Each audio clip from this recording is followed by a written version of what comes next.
Bien. Glasgow. Glasgow es una escala de puntos que mide el déficit neuronal de la persona a la que se evalúa, que 15 puntos es máximo, y 3 como mínimo.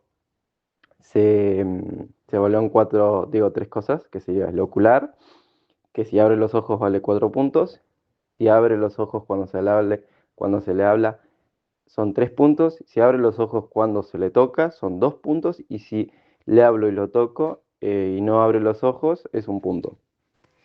Después tenemos verbal, que 5 puntos es si la persona habla normal. Si habla incoherencias son 4 puntos. Si habla entrecortado son 3 puntos. Si balbucea son 2 puntos. Y si no hay respuesta es un punto. Y después tenemos el motor, que son 6 puntos si la persona se mueve bien. Si la persona identifica dolor son 5 puntos. Si la persona tiene dolor y se aleja ante la respuesta a alguna atención, son 4 puntos. Si es descorticación, son 3 puntos. Si es descorticación hacia afuera, son 2 puntos. Y si no hay respuesta motora, es un punto.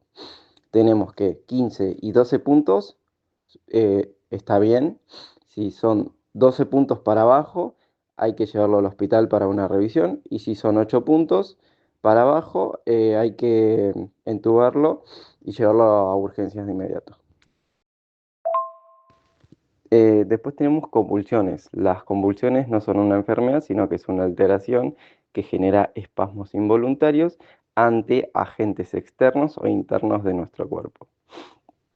Tenemos que son 4 tipos. La tónica, que se pone rígido, es emocional o ACV, libera saliva y pierde estado de conciencia. Después tenemos la clónica, mucho movimiento, libera saliva, causado por consumo de sustancias, fiebre, malformación y epilepsia neuronal, y también por un golpe. La persona también acá pierde la conciencia. Después tenemos tónica clónica, pasa de tónico a clónico y libera saliva. Después tenemos la focal, que es neurológico, y la persona pierde el tiempo y genera movimientos como de pescado. Después tenemos obstrucción, que puede ser total o parcial. Si la persona tiene una obstrucción total, no puede hablar, no hay salida de aire, lo que tendríamos que hacer es dar 5 golpes y después realizar maniobra de Heimlich. Después, la parcial es poca salida de aire, la persona puede hablar un poco y no tendríamos que realizar ningún tipo de maniobra, sino que acompañarlo al hospital para que lo revise. Después tenemos maniobra de Heimlich. La maniobra de Heimlich es una maniobra que se realiza solo si la persona está totalmente obstruida. Se realiza primero generando unos golpes con la palma en la parte de la espalda y luego compresiones con ambas manos entre en medio del ombligo y el esternón. Y si la persona pierde la conciencia luego de realizar la maniobra de Heimlich, deberíamos realizar una evaluación. Eh, Tipos de ahogados, tenemos el lactante, eso creo que ni lo toco. Recordatorio, si estás solo, deberías moverte a un lugar donde seas visible. Bien, después tenemos RCP. Tenemos en adulto son 30 compresiones por 2 ventilaciones. En niño son 2 ventilaciones por 30 compresiones. Y después en lactante tenemos que es 2 ventilaciones por 30 compresiones si es prehospitalario. Si es intrahospitalario son 2 ventilaciones por 15 compresiones. Y después tenemos 15. Ahí está, deberíamos realizar ventilación de rescate 5, después 30 por 2 por 30 por 2, o sea, 30 compresiones por 20 ventilaciones sucesivamente. Después, en embarazadas es 30 compresiones por 20 ventilaciones. En un ahogado por agua es 5 ventilaciones de rescate por 30 compresiones por 2 ventilaciones por 30 compresiones. Y si no se realiza ventilación, deberíamos realizar en adulto y en niño de 100 a 20 compresiones por minuto. Y la técnica de RCP es colocando el talón de las manos entre la línea de las axilas y se realizan compresiones y ventilaciones. Si es de una contractura chica a realizar, se debería de realizar con una mano la compresión y con la otra hago apertura de las vías aéreas. Signos vitales. Son signos que nos permiten constatar que el paciente está con vida y serían los siguientes: respiración, pulso y presión arterial. Cuando se controla el paciente se debe observar frecuencia cardíaca y respiratoria. La frecuencia respiratoria, lo normal sería de 14 a 20 respiraciones por minuto y los tipos que tenemos son menos de 14 por minuto es una bradipnea. Si es más de 20 respiraciones por minuto es una taquipnea. Si la persona no respira es una apnea y si es falta de aire es una disnea.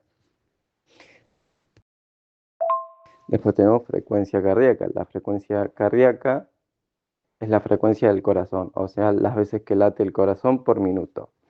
La frecuencia cardíaca normal sería en adulto de 60 a 100 pulsaciones por minuto. Si la persona tiene más de 100 pulsaciones por minuto es una taquicardia.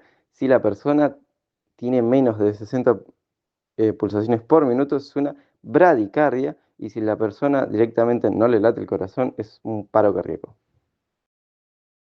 Neumotórax. El neumotórax es presencia de aire en la cavidad pleural. Puede ser ocasionada por una herida en la pared torácica, al interior por un defecto del mismo pulmón o de ambas partes. O sea, puede ser por un daño en la cavidad, en la pared torácica o por un defecto del mismo pulmón o por ambas. Tenemos que son abiertas. Al permanecer abiertas, grandes deformidades de la pared torácica, dan como resultado un neumotórax abierto o aspirante. Su tratamiento es ocluir con una válvula unidireccional y en caso de ser necesario administrar oxígeno. Después tenemos la cerrada, es cuando se crea un mecanismo de entrada de aire unidireccional que permite la entrada de aire al espacio pleural, pero no la salida. Su tratamiento sería extraer el aire del espacio pleural, permitiendo que el pulmón se vuelva a expandir. Después tenemos hemotórax. Es la acumulación de sangre en el espacio existente entre la pared torácica y el pulmón. La causa más común es una lesión torácica, pero también puede ser por cáncer pulmonar o pleural. El paciente eh, también puede ser porque el paciente tiene un defecto en el mecanismo de coagulación, por una cirugía torácica o de corazón, por infarto pulmonar, entre otras cosas. Su tratamiento sería plena ventilación, logrando un adecuado intercambio gaseoso. Si no existe lesión en la columna, trasladar al paciente acostado sobre el lado lesionado. La tríada de Cushing es un conjunto de 3 signos clínicos que indican un aumento de la presión intracraneal y que pueden ser un signo de una herniación cerebral eminente. Estos signos son bradicardia, hipertensión y dificultad para respirar. En algunos casos, ante todo en los más graves,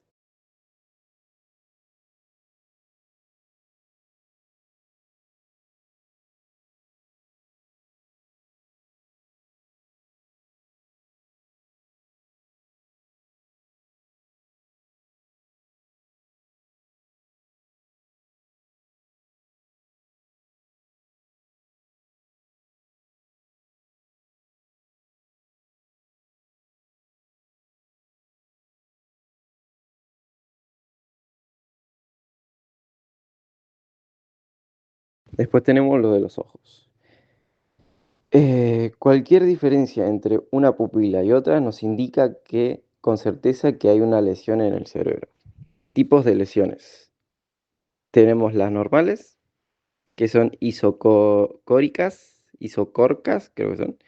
Las que no son iguales, que son inosocóricas o descentradas. Y después tenemos la midriosis, que es cuando las pupilas las dos están dilatadas y tienen un aspecto vidrioso. además de que nos dan un indicio de que el cerebro no recibe el oxígeno adecuado y ante un estímulo eh, luminoso puede presentar algún intento de movimiento, pero muy leve. Y después tenemos la meiosis. Tienen la particularidad de ser completamente cerradas, o sea, casi cerradas. Las pupilas están particularmente casi cerradas y no poseen ningún reflejo pupilar. Se suelen presentar ante todos en las hemorragias intraparenquimatosas. Intraparenquimatosas.